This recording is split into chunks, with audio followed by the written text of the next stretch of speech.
Hello everybody and welcome back to the FPL Phillips YouTube channel and for another watch list or players to buy video where I'm taking a deep delve into some of the key assets on my watch list around game week 6, which players I think are the best to buy, comparing all of them position by position. And we're going to kick things off today with the 4.5 million defender bracket, which I think is the main congested area in the defence. I think with the premium defenders, you've got a few standout options emerging there. I think Gabriel's going to be a lock-in on pretty much every wildcard draft, and then people are looking to try and get in Trent. If you haven't already got him in, then he's probably the pick to go for. There's a bit of a debate maybe between Trent and Robertson, but I don't think there's too much to discuss all in all in that kind of price category. Where I think there are some more interesting options emerging is this kind of 4.5 million-ish defender bracket, where we've got players who are a little bit more expensive, like Lewis and Robinson coming in, but overall, most of these players are going to be 4.5 million, and ones that you can consider either having on their own, maybe even as the third defender,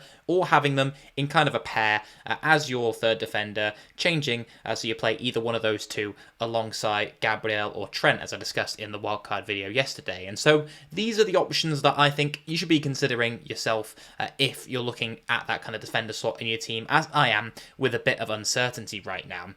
And as you can see at the top there, we've got this ordered by FPL points per 90 scored so far. And Mazraoui and Manchester United, keeping some clean sheets, is bringing him to the top of this list, 5.29 FPL points per 90, but his expected FPL points based on data, expected clean sheets, expected attacking returns, all that, is only 4.30, so he is outscoring that by a fair bit. In spite of that, expected points from FPL Review state that he's going to score 7.8 points over the next 3 game weeks, which doesn't look too bad when you compare it to the rest of this list. I think what we're bringing that down a little bit is Manchester United only ranked 15th out of the 20 teams for defensive fixture difficulty over those next 6 game weeks. And as you can see from the numbers and the expected goal involvements, he doesn't have much attacking threat either. So although I like Mazraoui as a pick and he could be good for bonus, I think there's a bit of a lack of expected goal involvements there. And also, you have got that slight risk that when Luke Shaw comes back, you end up having Dalot and Shaw starting games. If Luke Shaw can stay fit, that is, then that could be a possibility. Where I think there isn't too much congestion is in that Nottingham Forest centre-back partnership of Milenkovic and Murillo. You're not going to have too much competition there. And I think Aina as well will hold down his place in the Forest back line, which is why I've picked him out of the other full-back options to include in this table for comparison. So I think Aina's got that on his side that he can play either on the right or on the left, so even if it's a substitution that's early before the 60-minute mark, you've got that added bonus that he's versatile, he can play either on the left-hand side or the right, whereas with Moreno, you're going to see him on the left the most of the time, and then Nico Williams is more constrained to that right-hand side of the back line. So Aina's got that going his way. You could obviously see Moreno and Nico Williams on the pitch at the same time, so I think that's why I maybe wouldn't overall take the punt on him, especially when his expected data when it comes to goal involvements is actually poorer than his centre-back teammate. So Milenkovic has racked up a decent bit of XG so far, which brings him pretty high up there, 0.16, comparing that to some of the other fullbacks in this list, even better than Keith Davis at Ipswich, who's on 0.10 expected goal involvements if you look further down the list, who's considered a very attacking defender. Milenkovic could offer a bit of a surprise pick that maybe not many are considering, but you could still go for in your side. You've then got the likes of Robinson, who people are going to be put off now with the fixtures, I think. He's gone up to 4.7, so if you bought him at 4.5, you can cash in, take that 0.1 million out, and maybe shuffle it elsewhere in your team.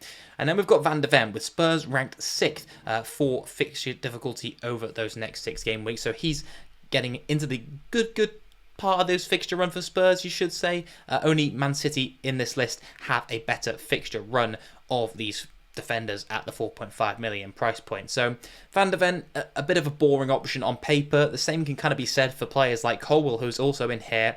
But although Colwill has racked up a decent bit of XGI so far, Chelsea are still down in 16th for fixture difficulty over the next 6. Maybe they're coming more to the end of their run of good games that they've been on. Despite this, Colwill 8.7 expected points over the next 3 game weeks is joint first with Ezri Konsa out of all the players in this list. And I think Konsa might be looked at a bit by casual managers maybe because he's got an attack and return this game week. His numbers don't quite live up to that, 0.09 expected goal involvements per 90 for him, and the Villa fixtures not looking that great. And all in all, I'm not that invested in the Villa back line, which is why, if you saw my wildcard video yesterday, I'm not quite as invested in going for Konsa, although I think he could still be a pretty good pick at that 4.5 million price point.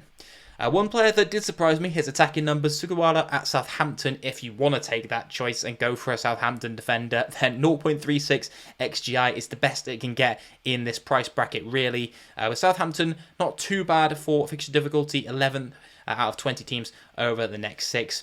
But yeah, the upside is you've got all that XGI. The downside is he's a Southampton player. So yeah, that pretty much wraps up all the options in here. I'm not sure that Davis is the one to go for. All in all, I think one big key factor has been an injury that's occurred this weekend, and that's what I think could be a game-changing factor for this category for one player in particular. And that man is, of course, Rico Lewis. 4.7 million, started at 4.5, very enticing price come game week 1. Did very well over those first 2 game weeks, but then has become the minutes risk that we all kind of feared that he would be. Now, however, unfortunately for Man City and for Rodri, he suffered a pretty serious injury. ACL tear will leave him out for around 8 to 9 months. So he's going to miss the rest of this season, all in all.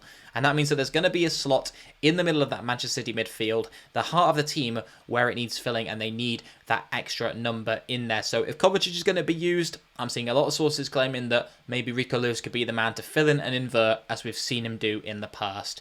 I personally think that's what's going to happen. Pep's been very vocal about how much he rates Rico Lewis and how much he wants to get him more minutes this season. And I think there's no real excuse now. Rico Lewis is there. He's available. He looks like he can play a good number of minutes as well. I think it has just been rotation in the past and not really anything fitness related for Rico Lewis. So now 4.7 million, if you're on a wild card, seems like a pretty good time to jump on him, with Man City having a very, very nice fixture run coming up next after Newcastle in game week 6. Look at that run. Fulham, Wolves, Southampton, Bournemouth and Brighton. Granted, few away games in there, but Man City have put up decent defensive numbers, and Rico Lewis, when he played those first 2 game weeks, looked very, very attacking indeed. He missed a big, big chance, I think it was game week 2, getting into the box, having chances from there. The fact he was even in that position where he was almost on the edge of the 6-yard box and managed to strike the crossbar is still an encouraging sign, and you can see it reflected in his 0.24 expected goals per 90 so far this campaign.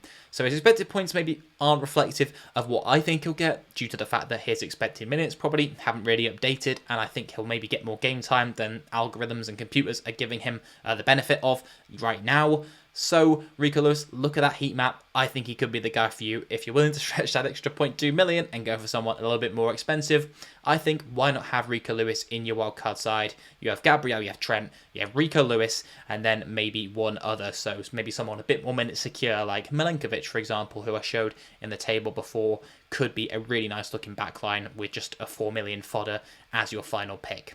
So that's my thoughts on the defence. Let me know if you agree down below in the comments. Do you think Rico Lewis will be an option now? Do you think he won't? Let me know. So we've talked defenders, then on to having a look at the midfielders. And I think if you're on a wildcard, or even if you're not, you're just looking to move towards a midfield where Saka's probably the premium. Maybe you have Palmer as well. Then you've got 1, maybe 2 mid-price options. I think Luis Diaz leads that bracket pretty comfortably at the moment. Maybe even adding in a Bruno Fernandes if you want more pain in your weekends. But yeah, these are the cheap midfield options that I wanted to mention and go over, as I think is quite a competitive bracket right now. But overall, I think that a wildcard draft would include 2, maybe 3 of these guys right now. Having that extra bit of depth on the bench for only 0.5 mil more than a box standard 4.5 mid does just mean that a 5-man midfield does seem pretty impressive. Even if you're going for 3, pretty premium forwards, I think it's worth having maybe that extra cheap midfielder on the bench, because as I mentioned, you're not spending that much more money than you would be just having Harry Winks sat there week in, week out. In fact, there's only one option here priced over 6 million, Harvey Barnes, who I just wanted to give a quick mention to. Newcastle have pretty rubbish fixtures, so they're actually ranked worst out of all 20 teams over those next 6 game weeks, attacking-wise, with their fixture difficulty. But Harvey Barnes is throwing up some incredible numbers when he's been on the pitch. I would just avoid him for now, probably because we're uncertain around his minutes. Maybe Jacob Murphy does come back in every now and again. But if Barnes can avoid injury and he nails down a spot in this Newcastle team, then he could definitely be one to kind of jump on when the Newcastle fixtures turn a few game weeks down the line. But yeah, everyone else in this list is priced 6 million or under, really. You've got 2 Fulham options, I should say. 1 being Smith Rowe, 1 being Adama Traore, and then 2 Bournemouth options. The rest all from different sides. And I think those two Fulham picks are ones that you could definitely invest in right now. They've been throwing up some of the best numbers here. Clearly, their FPL points per 90 are ranking both amongst the top 4 here. So Smith Rowe on 7.46, as usual, outscoring his expected data, not by too much though, at 7.18 expected FPL points per 90. And then Adama Traore slightly not living up to his expected FPL points per 90 of 6.60. His actual output hasn't been as good, but I think since Jimenez has come in, he's looked in particular very strong. That kind of link up from Wolves once upon a time ago, coming back. And Adama Traore is one that you're not going to really see in a lot of teams. He's typically renowned as someone who's not very good with his final product. But I think we've seen a notable improvement from him so far this season. And if Fulham can continue to kind of look decent, maybe they can even navigate the fixtures that don't look too good up next, as go the stats. And kind of sandwiched between those two Fulham players is the only 4.5 mil option in this list, Tyler Dibbling of Southampton, who started the last 2 games for the Saints. He's looked impressive indeed, throwing up some decent numbers. Of course, these are all per 90, and he's only played a limited number of minutes, but from the eye test even, he looks pretty good. I think if you are going to go for a 4.5 mil option, you need the money to add in that extra premium, maybe in defence, in midfield, or even just go for a Watkins or someone else who's more expensive in your front line. Then Dibbling could be your man. I just think that for only a little bit over 0.5 million more, you can pick up a man at the bottom of this list who's got slightly better fixtures, but overall is throwing up very good numbers and looks very good on the eye test. And that man is obviously Morgan Rogers, who's looked pretty good and finally cashed in on some of that expected data he'd been throwing up. 2 assists last time out for Aston Villa, who left it rather late again. But his XGI looks good. It is better than Dibbling's. His expected FPL points per 90, though, are suffering a bit. And yeah, his output's not been brilliant until last game week. Despite this, FPL review have him second best for expected points over those next 3 on 11.0. And the only man who can better him in that domain is Dwight McNeil at Everton. Because Everton's fixtures are 4th best out of all teams in the league. So that's what's bringing him up to that bit. I think the expected numbers and the data isn't that brilliant, but Everton do have some really nice fixtures coming up, so you could look at him as an option around that 5.5 million mark. The only man with better fixtures is Amad Diallo at Manchester United, who is one that has been seeing a lot of game time so far this season, really. The numbers aren't brilliant, aren't massively impressive. 5.07 FPL points per 90, though, is a decent little bit of output. I would just be worried that with Garnacho now getting starts, you can't imagine Marcus Rashford's going to be sat on the bench every game. I think there will be times where Garnacho and Rashford are both deployed in the starting 11, and that'll unfortunately mean the youngster dropping out and taking a few games on the bench. So I probably just wouldn't go for Amad right now, just based on that all in all. And then finally in this list, we've got Hudson-Odoi to talk about, and then the 2 Bournemouth boys. So Hudson-Odoi, Nottingham Forest, with some very nice fixtures as well, 5th best in the league over those next 6. He's looked one pretty good on the eye test, I'd say. Not as good in the data, where that suggests so 0.26 expecting goal involvements. The expected FPL points per 90 not looking great as well. His output's still been pretty good, and FPL reviewer liking him. 10.0 expected points over those next 3. Maybe he can shine over the next game week with Gibbs White out, of course, for that one. But Forest have looked pretty good. I think he's really Hudson-Odoi or Wood if you are looking at a Forest pick. And then finally, the 2 Bournemouth options, Semenyo and Tavernier. And yeah, these guys both around the 5.5 million mark. Obviously got the same set of fixtures coming up. Expected goal involvements, Semenyo looks the better. Same for expected FPL points. And overall, I think Semenyo is just probably the pick. The only reason Tavernier is really even in here is that with Evanilson missing that last penalty, could the duties go to Tavernier? I'm not sure it's enough, that possibility, to sway me to go for Tavernier over Semenyo. But if you're looking for maybe a differential going against the grain of the FPL community, then you could certainly go for him. And there are some decent options at Bournemouth, despite Semenyo, who have been a team who've probably impressed me the most with regards to their expectations and how they've actually performed so far this year. So yeah, that's my 2 cents on the midfield. There is one more option, though, that I didn't put in this table that I saved for just you guys watching this far that we need to talk about.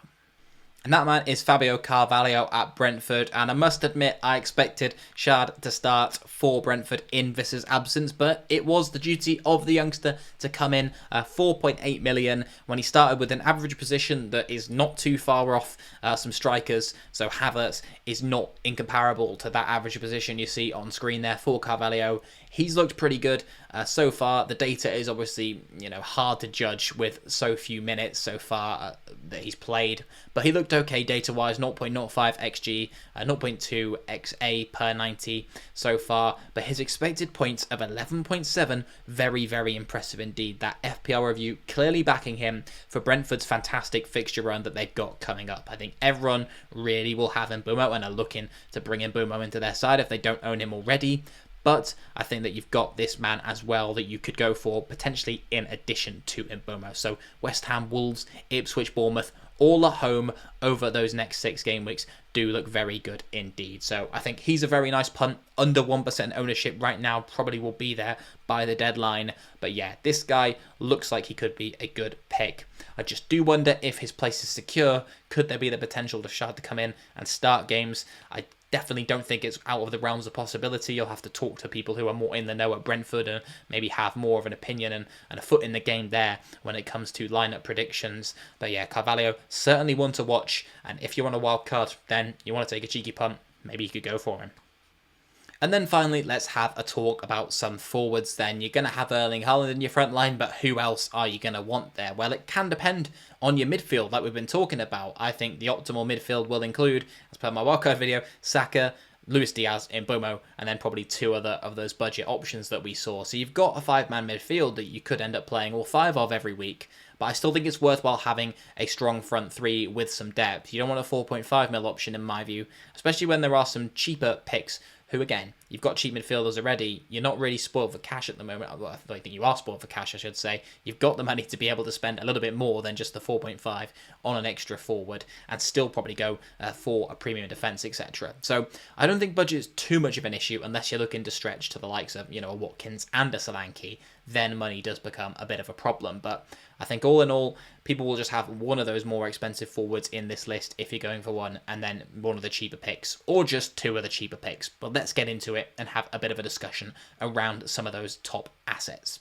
Now, Raul Jimenez, since he's come in, has kind of skewed the numbers here. He's made it look like he's the best striker in the league other than Erling Haaland. 9.00 FPL points per 90 is a ridiculous total. He's only played a few amount of minutes so far compared to the other forwards here, which is the reason that his data is kind of out of line a little bit. But he has still looked impressive. 9.4 expected points for him over those next 3 games as well. It's just Fulham's fixtures down in 16th out of 20th that aren't quite shining and aren't quite doing it for me, as well as the fact that you've got Muniz, who will come in.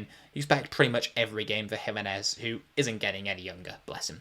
And then we've got Nicholas Jackson coming in next, who had a very good game week 5 indeed. 2 goals in that fixture against West Ham. Chelsea are just, as we mentioned though, coming to the end of that fixture run that looked very good. But I still think that Chelsea will do well in games, and I still think that Jackson will get attacking returns. And I think that when you've got a lot of midfielders in that Chelsea system, where you're going to see a lot of rotation, a lot of substitutions as well, outside of Palmer, I think Jackson is pretty much definitely the second best alternative to Cole Palmer. And when you consider the value of both players, maybe he could even end up being a better option than Palmer for FPL sides.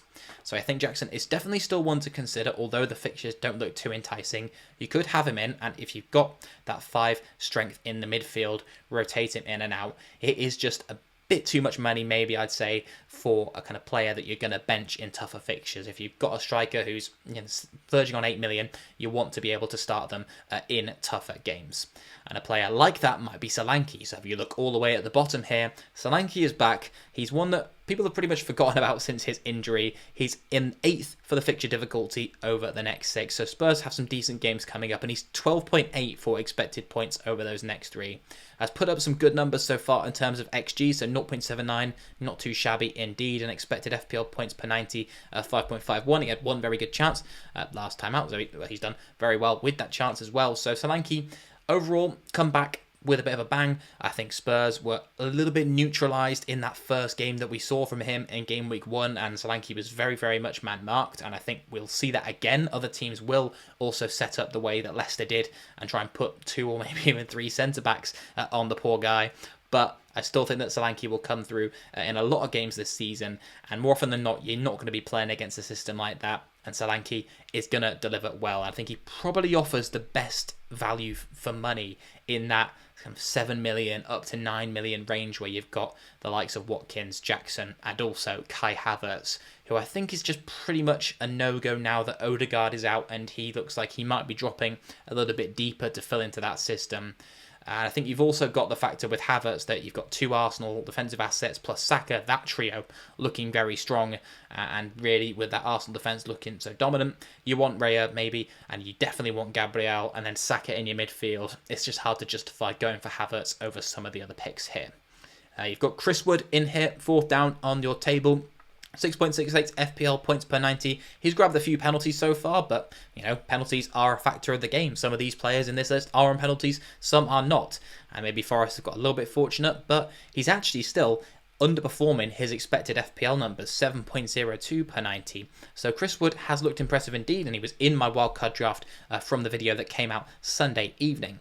Expected goal involvements per 90 aren't quite as shiny as someone like a Watkins or maybe a Nicholas Jackson, but still very much in the competition and definitely the best of the players in that kind of price point, where you've also got your Welbeck, your João Pedro, and your Jamie Vardy, that kind of 6 million or under demographic. And I think it's just the fixtures that would maybe be putting me off Welbeck and João Pedro. If I had to go for one of the two, I would still say João Pedro is the better option. The penalties, the kind of quotes from the manager, all that is swaying me in favour of Pedro. If you've got him, then I would definitely keep hold and just kind of bench him for some of the tougher games. But I think Jamie Vardy is probably just one who I would steer clear of. He's very, very clinical, and he can do a lot with low expected goals. But 0.19 is quite some way off some of the other numbers that are being put up by other forwards here. In spite of that, 11.5 isn't the worst expected points over the next 3 of some of these teams. Let's have some okay fixtures coming up. But I think you've got the main competition for Chris Wood in here is Calvert-Lewin, 4th. So Everton's fixtures slightly better than Nottingham Forest. They've got the 2 best fixture sets out of those strikers that we mentioned, who are kind of 6 million around that or below. Calvert-Lewin, 0.48 expected goal involvement, so not too bad. He is just kind of in that slot between Wood and Vardy, where he's not quite as good for numbers, and Forest attack is just better than Everton's, but he's not quite as low as a Vardy or a forward from Ipswich or Southampton. So I think Everton, if they can find some decent form, Calvert-Lewin's going to be a very good pick if he can stay fit. On penalties and all that as well, does go in favour of him, very much a talisman, and has looked good from when I've seen him so far. I've got a bit of a soft spot for Calvert-Lewin, so I would like him to do well. He's done well for me in the past seasons of FPL, and so I hope he can come good as an option. I think he's down at 5.9 million now, so you can pick him up for what will hopefully end up being a bargain price for you, but I can definitely understand why a lot of people are calling him a troll. But yeah, that's going to wrap up this week's Watch This video. I hope you guys have enjoyed it. I don't ask at the start of the video, but if you've made it all the way through, then first of all, I really appreciate you. But also, if you haven't already, hit that subscribe button, then do consider doing so. It really helps me out. I'm trying to hit 10,000 subscribers by the end of the season. Lo and behold, may it happen finally. I would really love to do that. My kind of all-time goal, really. I would never expect it to get to 10,000 subscribers, but that would be amazing if we could do that. So let's set that target, an optimistic one nonetheless. Leave a thumbs up on the video if you did enjoy as well. That would be greatly appreciated. And other than that, I'll see you guys probably next game week. This will be my last video, I imagine, unless there's some mad stuff going on that needs a whole video on itself. But yeah, hopefully your game week 6 goes well. May your arrows all be green. And I'll catch you in the next one. Goodbye.